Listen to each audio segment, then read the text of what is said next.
আমরা যে জিনিসটা 3 থেকে 5 ন্যানোগ্রাম পার এমএল যেটা নর্মাল প্রি টার্গেট যেটা টিসিআই পাম্পের যেটা প্লাজমা টার্গেট থাকে, সো আমরা 5-এ সেট করেছিলাম। সো 5-এ সেট করার পরে দেখেন এখানে একটা দুটো জিনিস এসেছে, একটা সিপি আর হলো সিই। সি হলো কি ইফেক্ট কনসেন্ট্রেশন আর সিপিটা হলো plasma concentration. So plasma concentration মানে কি, যে দুই জায়গায় দেখেন 5 মানে ব্রেনও 5, ইফেক্টিভ অর্গান যেটা আমাদের ইফেক্ট অর্গান যেটা হলো ব্রেনেও 5, প্লাজমাও 5। এই দেখেন একটা ইকুইলিব্রিয়াম হয়ে গেছে। সো এখন আমরা ডোজটাকে একটু কমায় নিয়ে আসবো, যেহেতু আমরা আন্ডার করার সময় একদম হাইয়েস্ট ডোজে চলে গিয়েছি। এটা 8 পর্যন্ত যাওয়া যায়, বাট আমরা 5-এই গেলাম। সো এটা আমরা ডোজটা অ্যাডজাস্ট করব। এখন দেখেন যে ইয়া করলাম আমরা, এখানে যে 5 আছে, 5-এর জায়গায় আমরা এখন ধরেন আমরা 3 করে দিলাম। সো দেখবেন এখন এই যে আমরা 3 করে দিলাম, দেখেন আস্তে আস্তে এটা নামা শুরু করলো। এই যে আমরা কন্টিনিউ করে দিলাম, এই যে দেখেন আস্তে আস্তে এটা 5 থেকে 3-তে নেমে আসবে। সো এই যে আমরা দেখছি 4.98, দেখেন 4.92, এটা 4.2 হয়ে গেল। তারপরে দেখেন এটা আরও কমবে,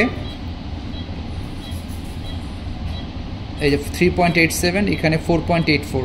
সো আলটিমেটলি এটা যখন 3-তে নামবে, এটা যখন 3-তে নেমে যাবে, তখন এটাও আস্তে আস্তে 3-তে নামা শুরু করবে। So this is called target control infusion.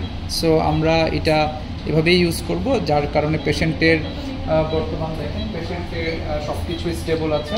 পেশেন্টের ইনিশিয়াল বিপি 90-60 ছিল, এখন 80-40-র মতো আছে। সো হোপফুলি এটা আমাদের আস্তে আস্তে বিপিটা বেড়ে যাবে।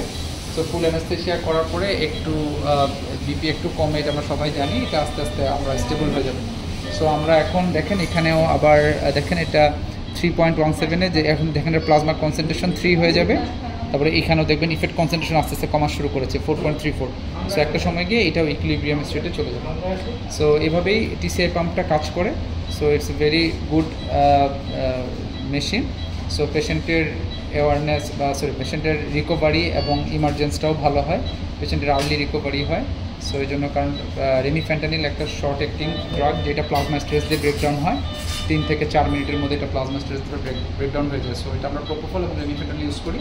সো ইনশাল্লাহ নেক্সট কোনো অপারেশনে আমরা ফুল টিভা ইউজ করবো, যেখানে আমরা প্রোপোফল এবং রেমিফ্যান্টানিল আমরা টিসিআই পাম্প দিয়ে ইউজ করবো। আমাদের অলরেডি 2টা টিসিআই পাম্প আছে, আমরা 2টা দিয়ে ইনশাল্লাহ ইউজ করবো। Thank you.